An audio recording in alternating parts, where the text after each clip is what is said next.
ನಮಸ್ಕಾರ. ಹೊಸದಾಗಿ ವಿಡಿಯೋವನ್ನು ನೋಡ್ತಾ ಇದ್ದವರು, ಮೊದಲನೇ ಬಾರಿ ವಿಡಿಯೋವನ್ನು ನೋಡ್ತಾ ಇದ್ದವರು ಚಾನಲ್ ಸಬ್ಸ್ಕ್ರೈಬ್ ಮಾಡ್ಕೊಳ್ಳಿ. ದೇವರ ಹೆಸರಿನಲ್ಲಿ ಮೋಸ ಮಾಡಿ ದೇವರ ಹೆಸರು ಹೇಳ್ಕೊಂಡು ಜನಗಳಿಗೆ ಮೋಸ ಮಾಡುವ ರಾಶಿ ನಕ್ಷತ್ರದವರು. ಈಗ ಆ ಪೂಜೆ ಮಾಡಿಬಿಡಮ್ಮ, ಈ ಪೂಜೆ ಮಾಡಿಬಿಡಮ್ಮ, ಆ ಹೋಮ ಮಾಡಮ್ಮ, ಈ ಹೋಮ ಮಾಡಮ್ಮ, ಆ ವ್ರತ ಮಾಡಮ್ಮ, ಈ ವ್ರತ ಮಾಡಮ್ಮ, ಆ ಯಾಗ ಯಜ್ಞ ಅನುಷ್ಠಾನ ಮಾಡಮ್ಮ ಅಂತಂದ್ಬಿಟ್ಟು ಹೇಳಿ ದೇವರ ಹೆಸರಿನಲ್ಲಿ ಮೋಸ ಮಾಡುವ ರಾಶಿ ನಕ್ಷತ್ರದವರು ಯಾರ್ಯಾರು? ನಿನಗೆ ಕುಜದೋಷ ಇದೆ, ಸರ್ಪದೋಷ ಇದೆ, ಸ್ತ್ರೀ ದೋಷ ಇದೆ, ಪಿತೃದೋಷ ಇದೆ, ಮಾಟ ಮಂತ್ರ ಆಗಿಬಿಟ್ಟಿದೆ, ವಾಮಾಚಾರ ಆಗಿಬಿಟ್ಟಿದೆ, ನೆಗೆಟಿವ್ ಎನರ್ಜಿ ಆಗಿಬಿಟ್ಟಿದೆ, ಇನ್ನೊಂದು ಮತ್ತೊಂದು ಅಂತ ಹೇಳ್ಬಿಟ್ಟು ಈ ಥರ ದೇವ್ರ ಹೆಸರು ಹೇಳಿಬಿಟ್ಟು ಜನಗಳಿಗೆ ಮೋಸ ಮಾಡುವ ರಾಶಿ ನಕ್ಷತ್ರದವರು ಯಾರ್ಯಾರು? ವಿಡಿಯೋನ ಪೂರ್ತಿ ನೋಡಿ, ಎಲ್ಲೂ ಸ್ಕಿಪ್ ಮಾಡೋಕ್ಕೆ ಹೋಗ್ಬಿಡಿ. ಮೊದಲು ಹೊಸದಾಗಿ ವಿಡಿಯೋನ ನೋಡ್ತಾ ಇದ್ದವರು, ಮೊದಲನೇ ಬಾರಿ ವಿಡಿಯೋನ ನೋಡ್ತಾ ಇದ್ದವರು ಚಾನಲ್ ಸಬ್ಸ್ಕ್ರೈಬ್ ಮಾಡ್ಕೊಳ್ಳಿ. ಇವೆಲ್ಲ ಯಾಕೆ ಈ ರೀತಿ ಮಾಡ್ತಾರೆ ಅಂತಂದರೆ, ನೋಡ್ರಿ, ಅವರವರು ಒಂದು ಜಾತಕದಲ್ಲಿ ಎಸ್ಪೆಷಲಿ ಯಾವುದೇ ಗ್ರಹದ ದಶಾಭುಕ್ತಿ ನಡೀಲಿ, ದಶಾಭುಕ್ತಿಗಳಲ್ಲಿ ಈ 1ನೇ ಮನೆ ನಾನು ಅನ್ನ ಮನೆ, ಅಹಂಕಾರದ ಮನೆ, ದುರಹಂಕಾರದ ಮನೆ, ಅವ್ರ ಮೇಲೆ ಗಮನ ಜಾಸ್ತಿ. ಅವರೇ ರಾಜ. ನನಗೆ ರಾಜನೇ ಕಣಮ್ಮ, ನಾನೇ ಕಣಮ್ಮ ರಾಜ, ನನ್ನ ಮಾತೆ ಎಲ್ಲರೂ ಕೇಳಬೇಕು, ನಾನು ಅಂದರೆ ನಾನು ಅಂತಿರ್ತಾರೆ. ಅದು ಒಂದಿರುತ್ತೆ. ಇನ್ನು 3ನೇ ಮನೆ ಸಿಟ್ಟು, ಕೋಪ, ಹಠದ ಮನೆ, ಒತ್ತಡದ ಮನೆ, ಸ್ಟ್ರೆಸ್ಸಿನ ಮನೆ, ಉದ್ಯೋಗ ಮಾಡೋಕ್ಕೆ ಇಷ್ಟ ಇರಲ್ಲ, ವ್ಯಾಪಾರ ಮಾಡೋಕ್ಕೆ ಇಷ್ಟ ಇರೋದಿಲ್ಲ. ಇನ್ನು ಈ 5ನೇ ಮನೆ ಬಂದು ಸೋಂಬೇರಿಯ ಮನೆ. 5ನೇ ಮನೆ ಇನ್ವೆಸ್ಟ್ಮೆಂಟ್ ಮಾಡಿ ಲಾಸ್ ಮಾಡೋ ಮನೆ. 5ನೇ ಮನೆ ಏನು ಹೇಳುತ್ತೆ?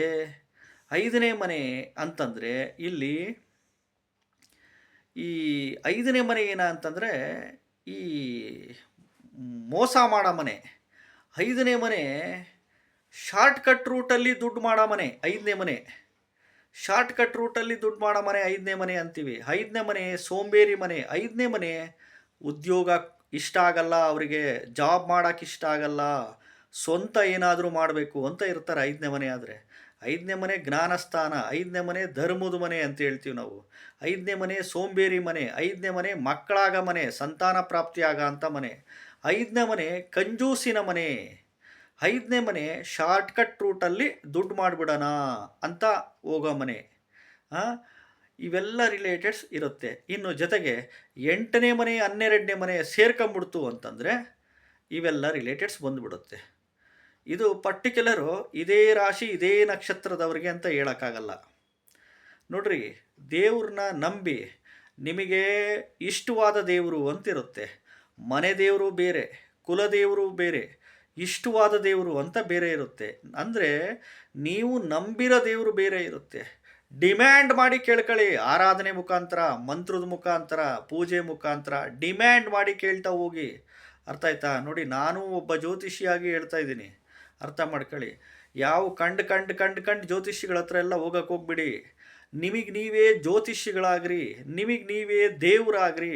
ನೀವು ಜ್ಯೋತಿಷ್ಯ ಕಲ್ತ್ಕೊಬೇಕು ಅನ್ನಂಗಿದ್ರೆ ಕರ್ನಾಟಕ ಸಂಸ್ಕೃತ ಯೂನಿವರ್ಸಿಟಿ ಇದೆ ಬೆಂಗಳೂರಲ್ಲಿ, ಕಲ್ತ್ಕೊಳ್ಳಿ. ಸಾಕಷ್ಟು ಟಿ ವಿಗಳಲ್ಲಿ ಬಂದು ಹೇಳ್ತಿರ್ತಾರೆ ಜ್ಯೋತಿಷ್ಯ ಕಲಿಸ್ತೀನಿ ಅಂತ. ಕಲ್ತ್ಕೊಳ್ಳಿ. ಜ್ಯೋತಿಷ್ಯ ಕಲ್ತ್ಕೊಂಡು ನಿಮ್ಮ ಮನೆಗೆ ನಿಮ್ಮ ತಂದೆನೋ, ತಾಯಿನೋ, ಅಣ್ಣನೋ, ತಮ್ಮನೋ, ಅಕ್ಕನೋ, ತಂಗಿನೋ, ನಿಮ್ಮ ಹೆಂಡ್ತಿದು, ನಿಮ್ಮ ಗಂಡಂದು, ನಿಮ್ಮ ಮಕ್ಕಳದು ನೋಡಿಕೊಂಡು ಸುಖವಾಗಿ ಬಾಳಿ. ಕಲ್ತ್ಕೊಂಡು ನಿಮಗೆ ನೀವೇ ಜ್ಯೋತಿಷಿಗಳಾಗ್ರಿ, ನಿಮಗೆ ನೀವೇ ದೇವರಾಗ್ರಿ. ಈಗ ನೀವು ಸುಮ್ಮನೆ ಕಂಡು ಜ್ಯೋತಿಷಿಗಳ ಹತ್ರ ಎಲ್ಲ ಹೋದರೆ ಯಾರು ನಿಮ್ಮನ್ನು ಶ್ರೀಮಂತರನ್ನಾಗಿ ಮಾಡಲ್ಲ. ಯಾವ ಜ್ಯೋತಿಷಿಗಳು ನಿಮ್ಮನ್ನು ಶ್ರೀಮಂತರನ್ನಾಗಿ ಮಾಡಲ್ಲ. ಯಾರೂ ನಿಮಗೆ ಅದನ್ನು ಪರಿಹಾರಗಳು ಅಂತ ಮಾಡಿಕೊಡ್ಲಿಕ್ಕೆ ಸಾಧ್ಯ ಇಲ್ಲ. ಜ್ಯೋತಿಷ್ಯ ಅಂದರೆ ಭವಿಷ್ಯ ಇಲ್ಲಿ ಹೇಳೋದು. ನಿಮಗೆ ಈ ದಶಾಭುಕ್ತಿ ನಡೀತಿದೆ, ಇಂಥ ಕಾಂಬಿನೇಷನ್ಸ್ ಬಂದರೆ ಇದು ಒಳ್ಳೆಯದು, ಇಂಥ ಕಾಂಬಿನೇಷನ್ ಬಂದರೆ ಇದು ಕೆಟ್ಟದು ಅಂತ ಅಷ್ಟೆ. ಪರಿಹಾರ 100% ಯಾರೂ ಪರಿಹಾರ ಮಾಡ್ಕೊಡೋಕ್ಕೆ ಸಾಧ್ಯನೇ ಇಲ್ಲ. ಅರ್ಥ ಮಾಡ್ಕೊಳ್ಳಿ. ನಾನು ಒಬ್ಬ ಜ್ಯೋತಿಷಿಯಾಗಿ ಹೇಳ್ತಿದ್ದೀನಿ, ಜ್ಯೋತಿಷ್ಯ ಅನ್ನೋದು ಕತ್ತಲಿನಿಂದ ಬೆಳಕಿನೆಡೆಗೆ ಏಳುವ ಒಂದು ಶಾಸ್ತ್ರ, ಮಾರ್ಗದರ್ಶನ ಮಾಡುತ್ತೆ. ಹಿಂಗೆ ಬದುಕ್ರಿ, ಹಿಂಗೆ ಚೆನ್ನಾಗಿರ್ರಿ ಅಂತ. ನಿಮ್ಮಲ್ಲಿ ಒಂದು ಕಾಮನ್ ಸೆನ್ಸ್ ಇಟ್ಕೊಳ್ಳಿ, ಸಿಕ್ಸ್ತ್ ಸೆನ್ಸ್ ಆಪ್ರೇಟ್ ಮಾಡಿ, ಲೈಫ್ ಸ್ಟೈಲ ಬದಲಾವಣೆ ಮಾಡ್ಕೊಳ್ಳಿ. ಇನ್ನು ಕಷ್ಟಪಟ್ಟು ಬೆವರು ಸುರಿಸಿ ಉದ್ಯೋಗ, ವ್ಯಾಪಾರ, ವ್ಯವಸಾಯ, ಕೃಷಿ ಮಾಡಿ, ಅದಕ್ಕಿಂತ ಮುಂಚೆ ಚೆನ್ನಾಗಿ ಓದಿ, ಚೆನ್ನಾಗಿ ಜ್ಞಾನ ಬೆಳೆಸ್ಕೊಂಡು ಒಳ್ಳೊಳ್ಳೆ ಡಿಗ್ರಿ, ಡಬಲ್ ಡಿಗ್ರಿಗಳು, PhDಗಳು ಮಾಡ್ಕೊಳ್ಳಿ, ಒಳ್ಳೊಳ್ಳೆ ಕೆಲಸ ತಗೊಳ್ಳಿ, ಕಷ್ಟಪಟ್ಟು ದುಡೀರಿ. ಅರ್ಥ ಆಯ್ತಾ? ಜ್ಯೋತಿಷ್ಯ ಬೇಕು. ಜ್ಯೋತಿಷ್ಯ ಎಷ್ಟು ಪರ್ಸೆಂಟು? 40% ಅಷ್ಟೇ ಜ್ಯೋತಿಷ್ಯ ವರ್ಕ್ ಆಗೋದು. ಇನ್ನು 60% ನಿಮ್ಮ ಕೈನಲ್ಲೇ ಇರುತ್ತೆ, ವಿಧಿ ಕರ್ಮದ ಕೈನಲ್ಲೇ ಇರುತ್ತೆ. ತಿಳ್ಕೊಳ್ಳಿ. ಅದಕ್ಕೆ ನಿಮಗೆ ನೀವೇ ಜ್ಯೋತಿಷಿಗಳಾಗ್ಬಿಡಿ, ನಿಮಗೆ ನೀವೇ ದೇವರಾಗ್ಬಿಡಿ. ಅರ್ಥ ಆಯ್ತಾ? ಸೊ ಮೋಸ ಮಾಡೋರು ಎಲ್ಲಿವರೆಗೂ ಇರ್ತಾರೋ ಅಲ್ಲಿವರೆಗೂ ನೀವು ಮೋಸ ಹೋಗ್ತಾನೇ ಇರ್ತೀರಾ. ಹಾಗಾಗಿ ನಿಮ್ಮ ಹುಷಾರಲ್ಲಿ ನೀವಿರಿ. ನಾವೇನು ಯಾವ ಜ್ಯೋತಿಷಿಗಳು ದೇವರಲ್ಲ, ಯಾರೂ ಪವಾಡ ಮಾಡೋರಂತೂ ಖಂಡಿತವಾಗ್ಲೂ ಅಲ್ಲ, ಇನ್ಕ್ಲೂಡಿಂಗ್ ನಾನಾದರೂ ಅಷ್ಟೇ. ಮಾರ್ಗದರ್ಶನ ಮಾಡ್ತಾರಷ್ಟೇ ಜ್ಯೋತಿಷಿಗಳು, ಹಿಂಗೋಗಿ ಈ ರೀತಿ ಇರಿ ಅಂತ ಅಷ್ಟೇ. ಅದು ಬಿಟ್ಟು ದೊಡ್ಡ ದೊಡ್ಡ ಪೂಜೆ, ದೊಡ್ಡ ದೊಡ್ಡ ಹೋಮ, ದೊಡ್ಡ ದೊಡ್ಡ ಹವನಗಳು ಏನು ಮಾಡಿಸೋ ಅಂಥ ಅವಶ್ಯಕತೆ ಇಲ್ಲ.